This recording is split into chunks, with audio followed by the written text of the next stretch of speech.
Bienvenue dans cette nouvelle édition de l'Africa Tonight. Au sommaire, manifestation en soutien au président tunisien Kais Saied. Ils étaient des centaines à investir les rues de la capitale Tunis ce dimanche. En pleine impasse politique, la Tunisie doit également faire face à une profonde crise socio-économique. Évaluation de l'état d'avancement des travaux de construction du barrage de Nachtigal au Cameroun. L'infrastructure est le fruit de la coopération entre l'État camerounais et ses partenaires techniques et financiers, dont la Banque européenne d'investissement. La mise en service des premières turbines est prévue pour mi-2023. Et le projet de création de 5 zones agricoles à forte productivité dans 3 provinces du Gabon poursuit son développement. Les 5 zones agricoles représentent un total de 75 000 hectares de terres disponibles. 600 parcelles ont déjà été attribuées. Mais tout d'abord, le Maroc abrite ce mercredi 11 mai la première réunion ministérielle de la coalition mondiale contre Daesh en Afrique. La réunion se tient à Marrakech à l'invitation conjointe du ministre des Affaires étrangères Nasser Bourita et du secrétaire d'État américain Anthony Blinken. Cette rencontre sera l'occasion de mettre l'accent sur les défis sécuritaires auxquels fait face le continent africain, notamment dans le contexte des tensions sécuritaires et conflits ethniques dans certaines régions du continent, plus particulièrement au Sahel et en Libye. Des tensions que l'organisation terroriste Daesh tente d'exploiter pour créer de nouveaux foyers de terrorisme et de l'extrémisme. La coalition mondiale contre Daesh a été créée en septembre 2014. Elle est composée de 84 États et organisations internationales partenaires appartenant à différentes régions du monde. La COP 15 contre la déforestation s'est ouverte ce lundi 9 mai à Abidjan, en Côte d'Ivoire. 9 chefs d'État africains, dont ceux du Niger, de la République démocratique du Congo et du Togo, prennent part à l'événement présidé par leur homologue ivoirien Alassane Ouattara. Objectif, mettre en place un plan d'action efficace pour stopper l'accroissement de la désertification et ses conséquences néfastes pour la biodiversité et les populations. Le président français Emmanuel Macron ainsi que la présidente de la Commission européenne Ursula von der Leyen participent au débat en vidéoconférence. Dimanche 8 mai, un collectif de citoyens tunisiens ont manifesté dans les rues de Tunis afin d'apporter leur soutien au président Kais Saied. Ce dernier est vivement critiqué par l'opposition pour s'être attribué les pleins pouvoirs en juillet 2021. En pleine impasse politique et économique, le pays peine à instaurer un dialogue national. Océane Kwasi. Ils étaient des centaines de Tunisiens à manifester ce dimanche dans les rues de Tunis en soutien au président Kais Saied. Des partisans qui approuvent les décisions du chef de l'État, accusé par ses adversaires de mettre en place un régime autoritaire. Nous voulons que le président gouverne seul. Nous devons être patients avec lui. Nous sommes fatigués qu'il se partage le gâteau. Tout le monde veut une part du pouvoir. Nous voulons une seule loi et nous devons être patients avec le président. Nous le jugerons après 5 ou 6 ans. Nous ne voulons plus apaiser les différents partis alors que la population a faim. Nous voulons que ceux qui ont commis des crimes contre l'État rendent des comptes. Parmi les slogans de la manifestation retentissait d'ailleurs un appel à juger les politiciens corrompus. Une classe politique régulièrement vilipendée par le président tunisien. Le dialogue national annoncé par le chef de l'État devrait d'ailleurs exclure les partis politiques qu'il juge responsables de la crise socio-économique du pays. Nous disons qu'il y a des hommes en Tunisie au service du peuple tunisien pour qui nos ancêtres et nos fils se sont sacrifiés. Et chez tous ces hommes, vous trouvez de la corruption. En limogeant le Premier ministre et en suspendant le Parlement, le chef de l'État tunisien s'est arrogé les pleins pouvoirs le 25 juillet 2021. Depuis, certains craignent que ces actions fassent reculer les droits démocratiques de la Tunisie, pays précurseur du printemps arabe en 2011. En visite au Cameroun, le vice-président de la Banque européenne d'investissement s'est rendu sur le chantier du barrage hydroélectrique de Nachtigal. À terme, l'infrastructure devrait générer 420 MW d'électricité pour desservir les villes du Cameroun grâce à 7 turbines de 60 MW. Le niveau d'avancement des travaux est estimé à environ 60% globalement. Séverin Douque. Au programme de sa visite de 4 jours en terre camerounaise, le vice-président de la Banque européenne d'investissement, Thomas Ostros, s'est rendu sur le chantier du barrage hydroélectrique de Nachigal à l'effet de toucher du doigt le niveau d'avancement des travaux de l'infrastructure, fruit de la coopération entre l'État du Cameroun et ses partenaires techniques et financiers dont la Banque européenne d'investissement.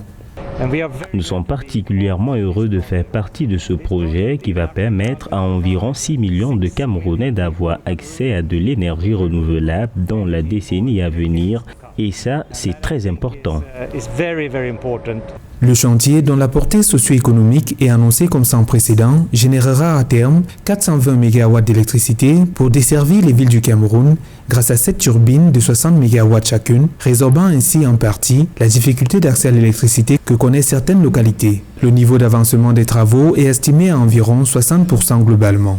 Cet ouvrage va effectivement permettre d'établir l'équilibre entre l'offre et la demande dans le secteur de l'électricité. L'ouvrage seul ne suffit pas parce qu'il faudrait qu'il y ait les ouvrages qui devraient permettre que cette énergie soit injectée dans le réseau, construire des lignes associées à partir de Nyom 2 jusqu'à Yomaban, à partir de Nyom 2 jusqu'à Ngousso. Ce sont ces ouvrages qui vont permettre d'assurer l'évacuation de cette énergie et de l'amener donc auprès des ménages. La mise en service des premières turbines de Nachigal, qui se veut être la plus grande infrastructure en matière de production électrique au Cameroun, est prévue pour mi-2023 et pour l'opérationnalisation totale, il faudra attendre mi-2024. Diversification de l'économie et autosuffisance alimentaire au Gabon. Ouverte en février 2021, les souscriptions à l'accès aux zones agricoles à forte productivité enregistrent aujourd'hui 600 parcelles déjà attribuées dans 5 localités du pays. Le Gabon ambitionne de produire localement plus de 50% de sa consommation alimentaire nationale d'ici 2025. Philomentine. 600 parcelles s'étendant sur 75 000 hectares ont été attribuées en 2 ans dans 5 zones agricoles à forte productivité au Gabon. Le pays a ainsi entrepris un plan d'envergure qui passe par la décentralisation de l'agriculture et par un fort accompagnement des exploitants et coopératives à travers tout le pays. Après 2 ans, on ne pourrait pas encore tirer un bilan aussi promoteur que l'auraient voulu les autorités dès le départ. Mais on peut reconnaître qu'un pays qui dépend du secteur agricole, rien que pour 3,8% de contribution au PIB, un pays qui a un potentiel de développement agricole l'un des plus importants de l'Afrique centrale, mais qui n'en bénéficie pas. L'avantage des ZAP est de créer une certaine révolution chez les jeunes dans les zones rurales où la majorité de la population dépend encore des importations des produits agricoles. C'est en 2020 que le projet de création des zones agricoles à forte productivité a été lancé au Gabon. Ce programme consacre des parcelles sécurisées et cadastrées dont les superficies vont de 1 à 1000 hectares. Pour que le Gabon profite de façon efficiente de cette production agricole dans les secteurs des zones économiques à forte productivité, il faut que le pays cesse de penser au pétrole. Parce que le pétrole a créé un désastre qu'il est difficile d'éradiquer rapidement. Mais je pense qu'à moyen et à long terme, les autorités auront le bénéfice de diminuer les importations de produits agroalimentaires au Gabon. Le Gabon projette à l'horizon 2025 de produire localement plus de 50% de sa consommation alimentaire. Cette mesure devrait permettre au pays d'atteindre l'autosuffisance alimentaire et d'exploiter le plein potentiel de son secteur agricole pour soutenir son économie. Au Congo, les journalistes lancent la plateforme Journalisme et Éthique Congo, une organisation qui regroupe professionnels de l'information et de la communication. Son objectif, faire respecter scrupuleusement l'éthique et la déontologie et faire la promotion d'une pratique qualitative du journalisme. La plateforme s'engage à initier au cours de l'année 2022 des séries de formations afin de renforcer les capacités des journalistes congolais. Les précisions dans ce sujet de Deva Panzo. La nouvelle organisation de promotion d'un journalisme de qualité intitulée Journalisme Éthique Congo défendra et protégera les droits des professionnels de l'information et de la communication. GEC a été rendu opérationnel afin de rappeler les journalistes au respect des règles qui régissent leur profession. Le souci, c'est de faire en sorte que notre métier soit réellement bien appliqué. que ceux qui consomment l'information, que ceux qui créent des événements ne trouvent pas en nous des matières toujours à critiquer, le manque de pertinence dans ce que nous faisons.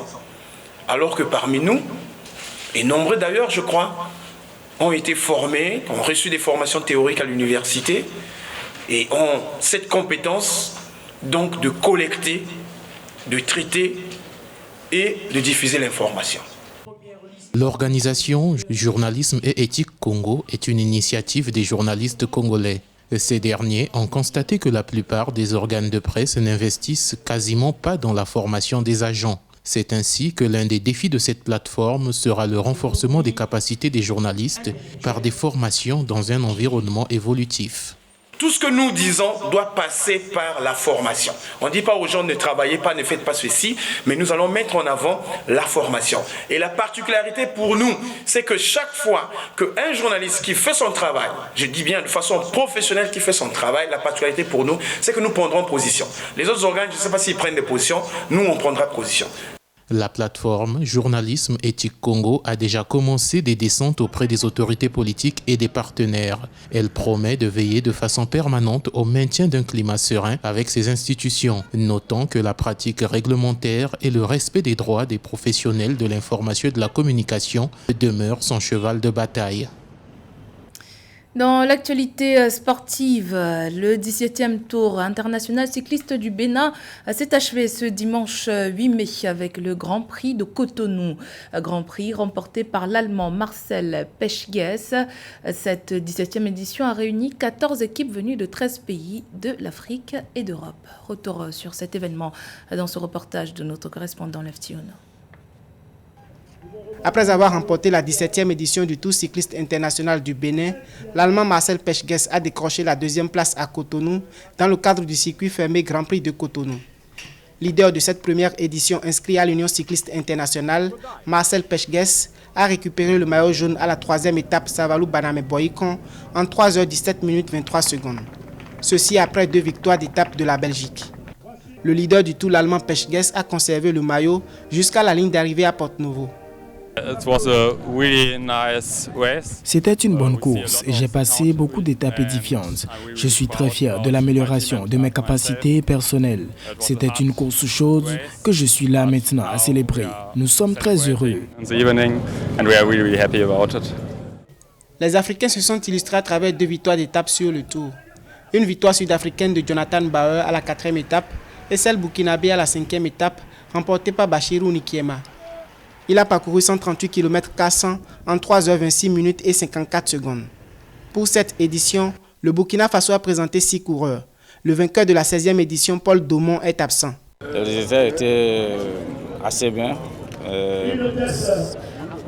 Quand on venait, l'objectif était de remporter et conserver notre titre, puisque nous sommes le vainqueur sortant. Malheureusement, on a loupé la première étape. Donc, en général, moi, je peux dire qu'on a remporté une étape et je suis satisfait. Je te dis, le tour, c'est très long et très difficile. Beaucoup de chaleur aussi, mais pour nous, c'est une bonne préparation pour les Jeux méditerranéens en Ouaran. Ça, c'est l'objectif de l'équipe du Maroc, Inch'Allah. A noter que pour le Grand Prix international de Cotonou, d'une distance de près de 105 km, 2 Marocains, Adil et Ashraf, ont accédé à la marche du podium respectivement en première et 3e place. Le Dossa 72 El Arbaoui Adil a bouclé les 12 tours en 2h28 minutes et 12 secondes pour une vitesse de 42,729 km par heure. Ed Godmi Ashraf a été distingué meilleur jeune africain du tour. C'était le journal de la rédaction. Merci pour votre fidélité. Dans un instant, une nouvelle édition de l'actualité sur Africa 24.